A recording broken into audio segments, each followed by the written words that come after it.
All right, welcome back, everybody, to another episode of OA News Overtime. Jordan Hill with Justin Lee. Jordan, we're back. My voice is gone. I left it in Jacksonville. You left your heart in Jacksonville, Florida. We're powering on, man. We're gonna do the podcast anyway. Both kind of rejuvenated. We both kind of had a little vacation, but we couldn't quit the podcast. You know, you can only sail away for so long. You got to get back to it and tell all the good people about everything going on. Because, buddy, it's some things. It's starting to slow down. We're finally. Oh, buddy, we're having a week. There's a few things going on, but still plenty to talk about. Yeah. Let's kind of start off with another addition that Auburn picked up this week. Jordan Ingram, a guy that was an in-state high school player down there in Mobile at St. Any Paul's. relation to Jordan Hill? I don't think he spells his O-N, which I'm kind of bothered by. But I mean, at least it's Jordan. And, it's not Jordan. They might need to call him Jordan since he's coming over. Oh yeah. Didn't think about Jordan that. Ingram. But he's coming. He was at Central Michigan. Didn't play at all in 2020. He is coming, announced that he's going to be joining Auburn from the transfer portal. That was a guy that was being mentioned as a likely target and a guy Auburn might go get. Sure. They get him. Justin, thoughts on bringing in another running back and what that could mean just for this whole running back room? Well, they needed it. They needed somebody. They really needed somebody because, obviously, I mean, you can't give Tank Bigsby 40 carries a game. Well, not with that attitude. You can't. We've seen it. Do not tell Mike Bobo what he can and cannot do with a running back. So, yeah, I mean, you definitely needed depth. And, obviously, and Sean's kind of a change of pace guy and listen, super talented. But those two alone, I don't think were the 1-2 punch. Were a complete package. You know what I mean? So you needed one more guy, and then obviously the other one's Devin, who's coming over from defense, Devin Barrett. So that's a kind of who knows what's going to come out of that, right? So yeah, you needed somebody like this. We were waiting on it this whole time when they've been dipping into the portal. It's like, okay, well, who's gonna be that depth guy at the running back? So there you go. Here you go. It's another one of these. What are they in the MAC? One of these non-Power 5 transfers who, so. It's interesting because all of these kind of, it seems like, it's necessary. You need to fill out your roster after a coaching change. But these are kind of the bridge guys. These are kind of a means to an end, right? Because you don't want to be picking up these kind of guys, every single year. But it's to fill out the roster the way it is. So, yeah, because like what we said, we've got UAB guy, Central Michigan guy, SEMO guy, right. So you're relying on your coaches to have evaluated, and to picked and plucked some of the best guys who could come in as, supplemental pieces, right? So like you said, it's nothing to write home about, and it's nothing to go doing backflips over, but at the same time, it's what you probably have to do on when you didn't have a full recruiting cycle as a coaching staff. You came in right before the bowl game in December, which you came in like near the signing period or after it, really. So yeah, it was after it because remember we talked to interim coach Kevin Still the first signing period, and at that point it still kind of looked like Kevin might be the head coach. You know what I mean? There might have been talks behind the scenes. But, we didn't know by that point who the head coach was going to be. So I mean, yeah, a lot of that stuff was just kind of, getting the ball rolling for those guys. By the time they got in, they were trying to, get up to speed and try to figure out all the needs. Sorry, I needed a drink with my voice the way it is. Yeah. Today's podcast brought to you by Jersey Mike's. I wish. They are unaffiliated with Opelika-Auburn News. I just want to throw that out there. I think you made a good point with Jordan Ingram coming in. Yeah, they could be. Talk to me, Mike. Call us. Call us Mr. Jersey. Mr. Mike, sir.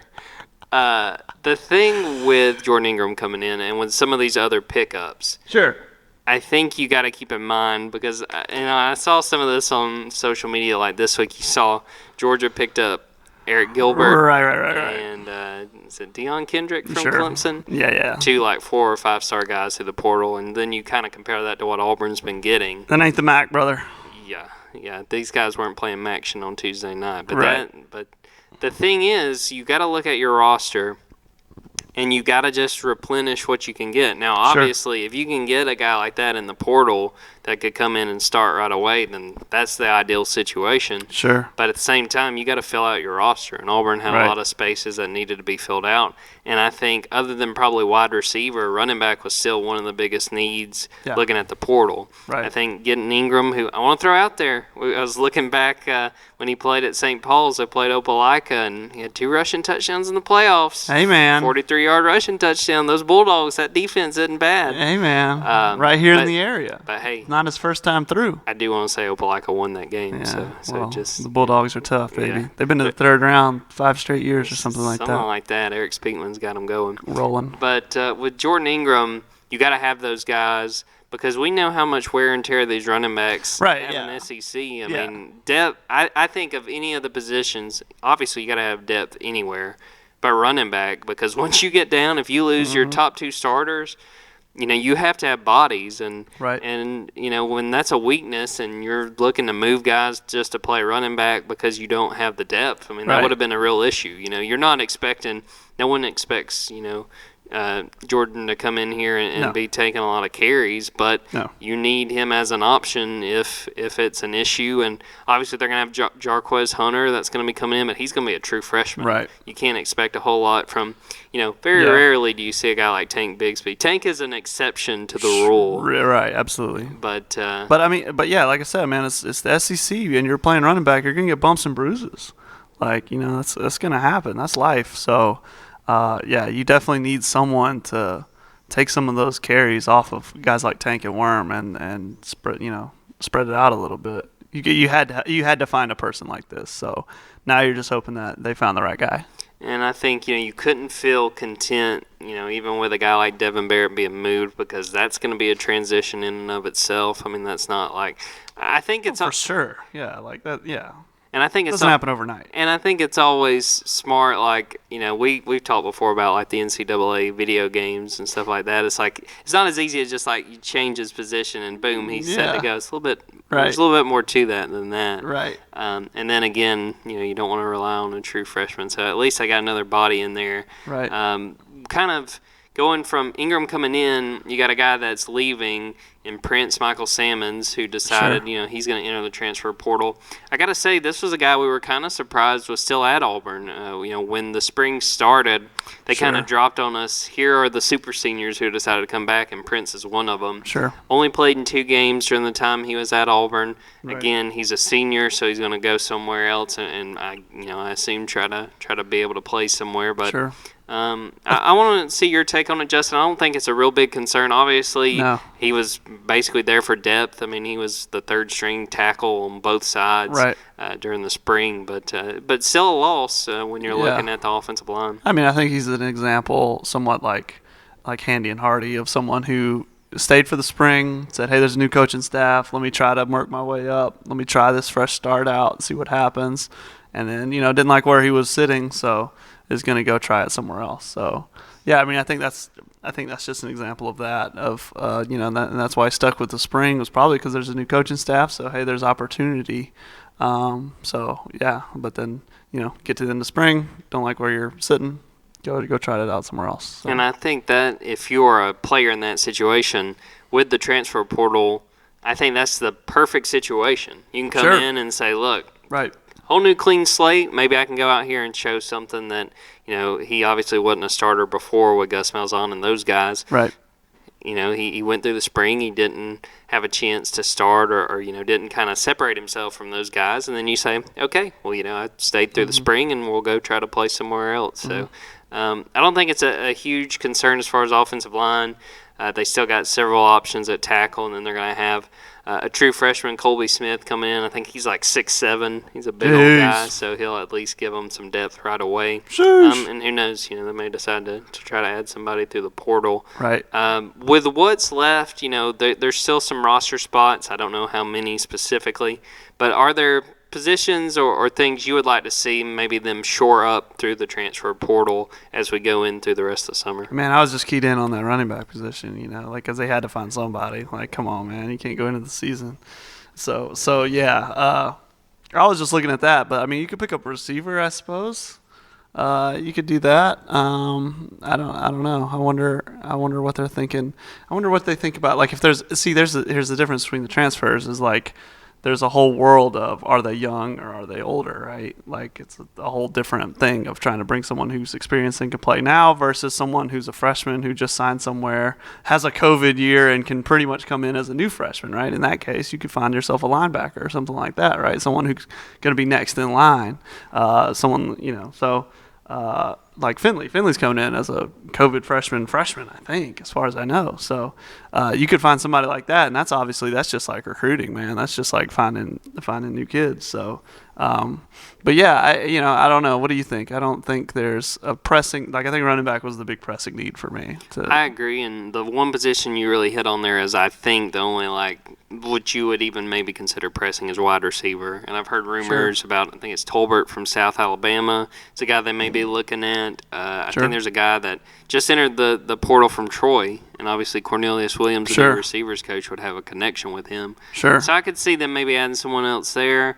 Other than that, I think anyone else they will get through the portal, which still makes sense, would be purely for depth. Just to make sure that they've got enough bodies when we get into fall camp, and because obviously you're going to have guys banged up and in certain areas that may come into question. But I think on the whole they've kind of addressed what seemed like the biggest needs, and I think even going back with Finley coming in, I think that was big just for giving some, adding a little competition to that quarterback room. Right. And so yeah, I think that receiver may be the only other area where you're kind of looking at and saying, maybe throw in someone else. But I think on the whole they've kind of answered the questions that they really needed to through the portal. But hey, man, if somebody's out there, take him. You know what I'm saying? If the best available is out there, get after him. And that's the one positive from, you look at the guys they signed, and they didn't have a big signing class. Well, that kind of gave them a little bit of room to add a few guys. Right. And so if you can be watching that portal and keying in on guys that you think might be able to help you, I mean, that'd be huge because, before we know it, the season's going to be here, and we know it as good as anyone, and Brian Harson's going to learn that, clock's going to be ticking once the season starts. There's not going to be a whole lot of leeway of, he's just rebuilding this thing. I mean, you've talked about it before, Justin, but Gus never had a losing record. So, if something like that happens or there are struggles early on, you want to do everything you can to avoid that in trying to build this program to where you want it to be. Honeymoon's going to last 2 weeks, brother. That Akron game, and then Alabama State, and then after that, honeymoon's over as soon as he gets to Happy Valley. Yep, I agree. So we're now in, just got into the month of June, and we've talked about this before on the podcast, but this is a really important month. Justin, thoughts on what what this coaching staff is going to be facing, and how important the next few weeks and months are now that the dead period's over.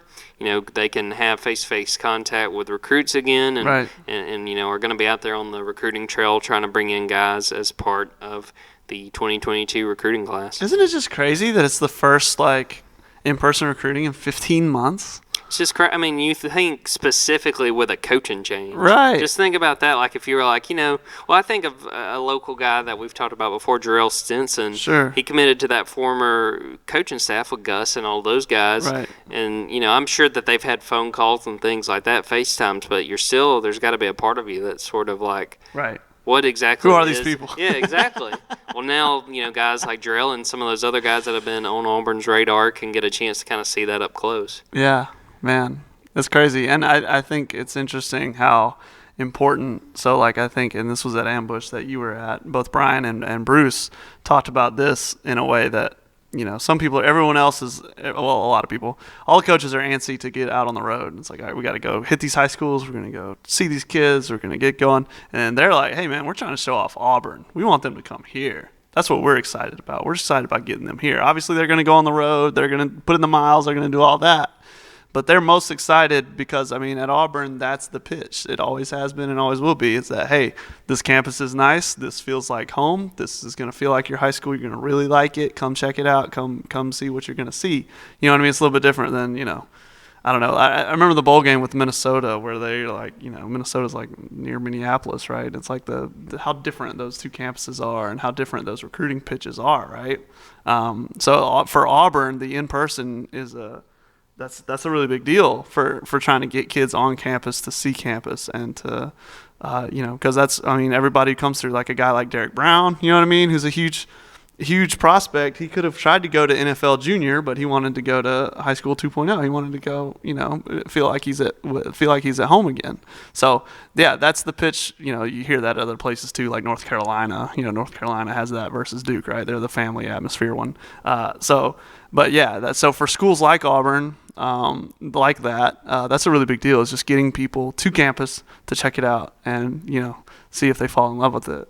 Well, I think it was an interesting perspective with Brian Harsin at that ambush, because he talked about that's exactly what he just experienced, was being on campus. When he was looking at this job, he came in and, from what he said, was really taken by what he saw and sort of the atmosphere. So, I think that's real. I don't think that that's something that, it is a little coach speaky. Jordan, do you remember your first visit through Auburn when you were hired at the Opelika-Auburn News? As funny as it is, I swear to you, it wasn't when I came here. But I'm trying to remember what year this would have been. This was like 2015. Oh, gosh. I think. Okay. I'd have to look. 2014 or 2015 when Georgia played here. We drove, and I got up really early in the morning to drive up here for the game. And I remember sincerely, really liking the campus because I'd never been here before. I had some friends that lived in Auburn, and I have a really good friend whose wife went to Auburn, but I'd never been. And I do remember sincerely being like, oh, this is like a nice, I like this. Right? Like, what little I got to see, like where we parked and stuff like that. Sure. Obviously going into Jordan-Hare. Yeah. But yeah, hey, I'll say it was real because I remember being like, this is a neat school. I like this. Never been out here before. That's the recruiting pitch, man. Yeah. It always has been. So it's real when they say that. Like, that's the most important thing to them. It's like, yeah, it always has been, Well, the thing, too, that I'm really interested in kind of, if we get a chance to talk to the assistant coaches again, which will probably, if it happens, would be probably fall camp. Right.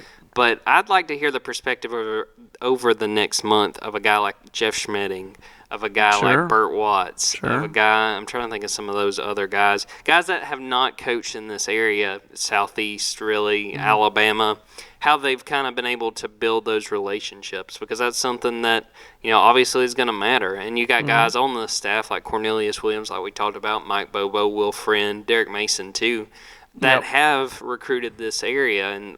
But on the other side, you got guys like Harsin and some of those Boise guys who don't quite have those connections. So how busy are they going to be?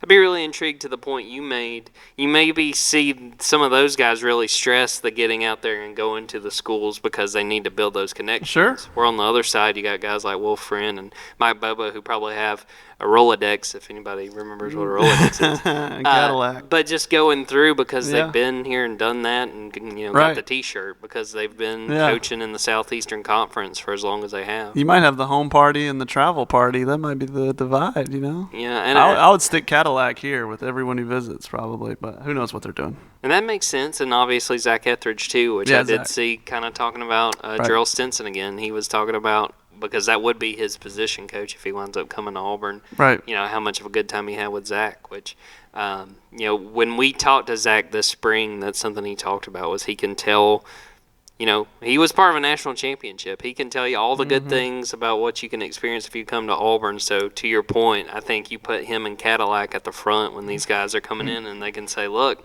this is what you're signing up for if you wind up being a Tiger. They posted on Twitter. They're having a good time. Everybody seems to be, we saw Jarrell Stinson, they love it. Yeah. They are so excited. Eston Harris, another guy, Beauregard guy, saw him, taking photos with Will Friend, coaching him up in the photo. So a lot of local guys. That's what's been neat, too, and I wrote a story this week, kind of checking in with a bunch of the local guys, because this is a year where some of the local guys really are getting a lot of attention and getting attention at Auburn. So you got guys like Jarrell Stinson and you got guys like Eston Harris and then Tay Woody at Lafayette. Pardon my phone call. That are at the very least getting visits and coming to see Auburn. So that's pretty neat to see and see their perspective as getting a chance to check out the hometown school and maybe wind up coming to Auburn. That's running in the Thursday edition, brother. That's true, man. You can. You're listening to this. You can. Check it out and find it out on oanow.com. Wherever you find your words. Find those links. That's all we're asking. Just go check out those links. Yeah, but yeah, man. It'll be a busy week and we'll probably see get sort of a perspective on what this recruiting class is going to wind up. Maybe not wind up being, but sort of the building blocks. Maybe they can pick up some commitments over the next few weeks and obviously months going into the season. As a wise man once said, there are 3 seasons in Auburn: football, spring football, and recruiting. And we're in recruiting season. We're in recruiting season. Recruiting season. But I think we agree on this too, that at the end of the day, the recruiting's going to determine how long Harsin, the leash he winds up having and what he's able to do here. For sure. Yeah, that's it. So, yeah, you better start now, man.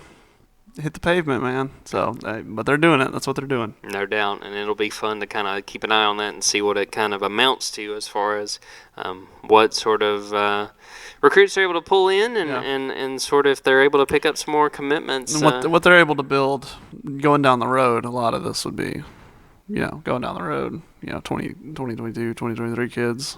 Which, talking about like Bruce Pearl, like basketball, that's pretty much all that what that is, right? That's all them recruiting for the future, building for the future, establishing those connections. So, football's got a little bit of that. They're working on their first class as a full coaching staff, but also for the future too.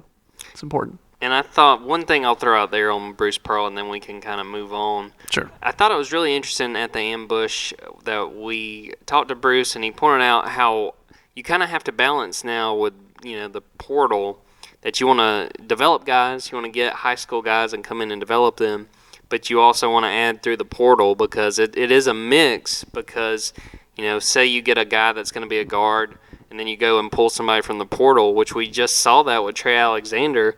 You're kind of telling those guys, well, maybe we don't believe in you quite as much as, you thought we did, or things like that. So sort of that balance is really interesting to me and something that's going to be especially a big part of college basketball now because you see how important the portal is going to be to some of these teams. I keep saying they pushed and pushed for that early signing period, and now it's kind of a curse with this portal because, you know what I mean? Maybe some of them want a regular signing period again. Because now you're having an early signing period in November, and then you don't even know how your season's going to go. Then you go through your season, you have a whole other list of needs, and you can address them with the transfer portal now. So, yeah, kind of a mixed deal there. No doubt about it. Well, the only really development that we've had over the last week that we did not talk about was Auburn baseball, because when we recorded last week, they were getting ready for that game against Ole Miss and Hoover.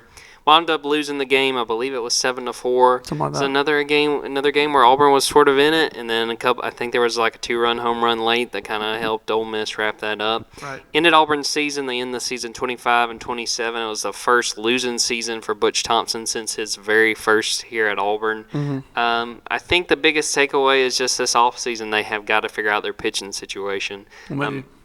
Besides Fitz and Gonzalez, I don't know who the starters you feel really confident in are going to be going into next year, because pitching was the issue the whole year, and specifically that bullpen. It seemed like once they got into the pen, it was just a mess. And credit to Auburn for fighting to get that far, because it looked like they were destined not to make it to Hoover, but they at least made it that far and gave Ole Miss a good game. An Ole Miss team that wound up going to the semifinals, so by no means a pushover team, but a lot to do as far as kind of retooling and getting ready for next spring. I wonder how many games they would have won if they only played 6 innings. Whew. They might want to look into they might want to look into the high school deal, where you only play 7. Yeah, shorten the game a little bit because like you said, man, bullpen was the problem. The problem was when they had to reach deep. So.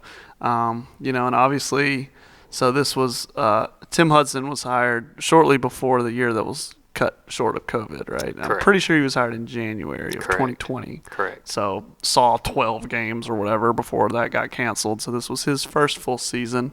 We'll see how he adjusts, if any adjustments are made for him, you know what I mean? Butch is obviously a pitching mind himself. So they're going to have to get their heads together and figure out what's best moving forward. But you do it is a first year pitching coach and all of that. So, the main thing is you just need dudes, man. You got to recruit. We keep going back to it, but, you got to recruit good players and, that's what it's about. So the future is, it's out there on high school ball fields right now. But it's tough sledding in the SEC, man. Like, it's not gonna get easier because it's just tough. So, I mean, that's a tough challenge to come in and face those bats in the SEC every single weekend. So, gonna be tough. But obviously, Butch has built this thing before. I mean, I think about when they went to the College World Series, right?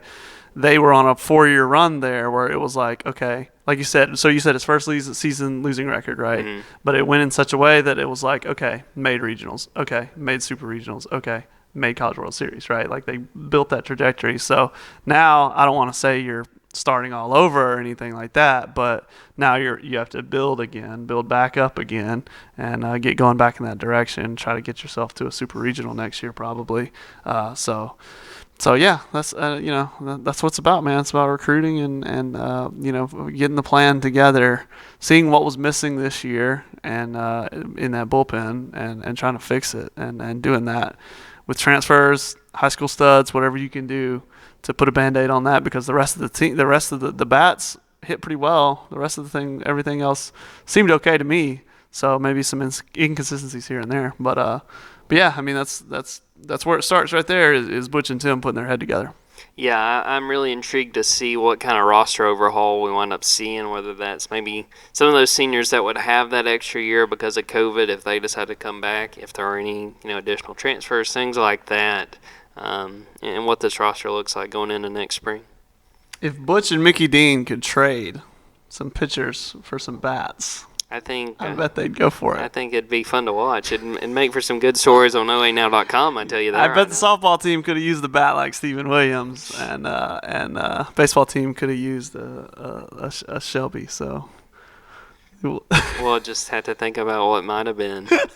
Well, let's get ready to wrap this episode up, Justin, and I want to throw it to you. Tell us about Jacksonville, Hey, man. It was fun. Fill us all in. I lost my voice. I'm trying to write a column. We'll see if it happens or not. No promises. But it might be on the website by the time you listen to this. It might not be.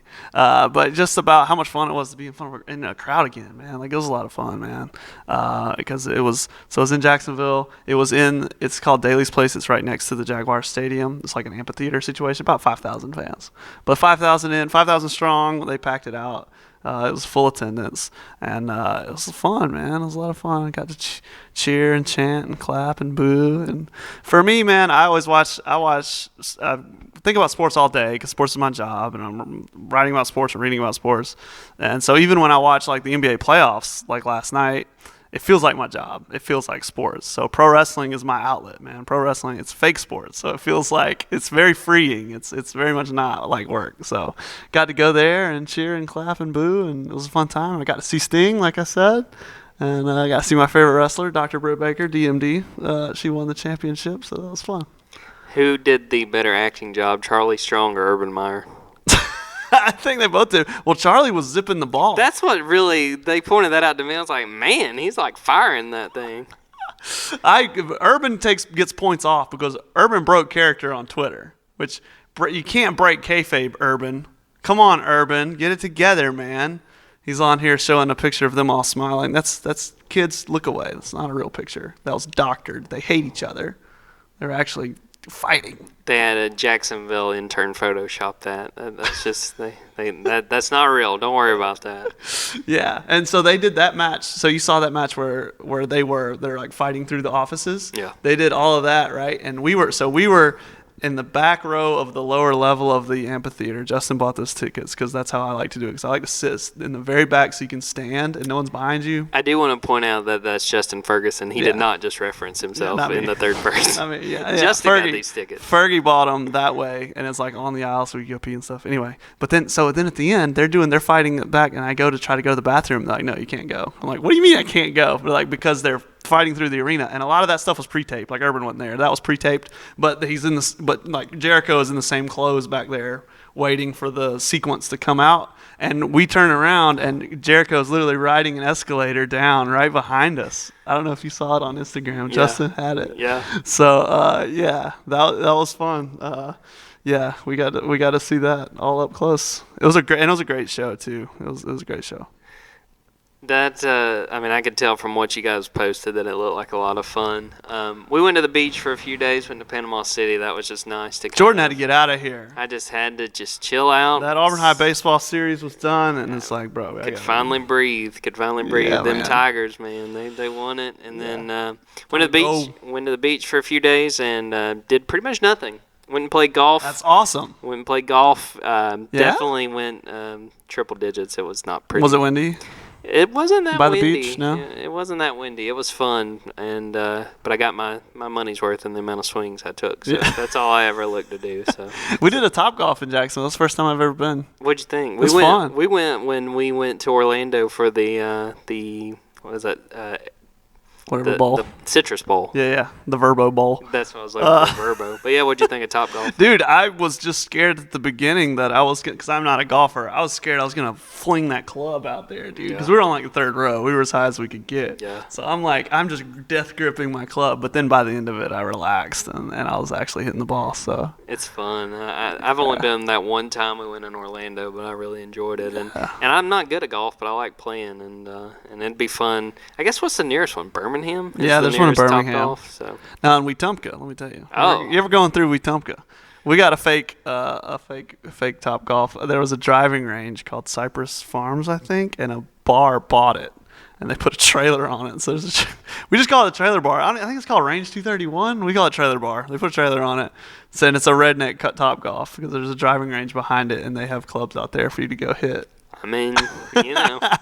What I'm thinking. So if you're ever in Wetumpka, brother, go to Range 231. What I'm thinking is SEC Media Days in Birmingham, over in Hoover. But I'm kind of thinking get some people together and go to Top-Golf. Well, that'd be a fun time. You could rent out a whole bay. Heck yeah, man! I'm getting Greg Sankey on the line. Let's make this thing happen. Come on, Greg. Yeah, it's a discount. Well, on that note, while we get the commissioner on the line, we'll go run off and do that. That's who was calling me earlier. Yeah, call him back. Hey, we got to check in on Greg. Greg. Pick up. You got nothing else going on. We'll wrap that up. Again, thanks as always for watching and for listening. For Justin Lee, I'm Jordan Hill. Thanks again, and until next time, take care.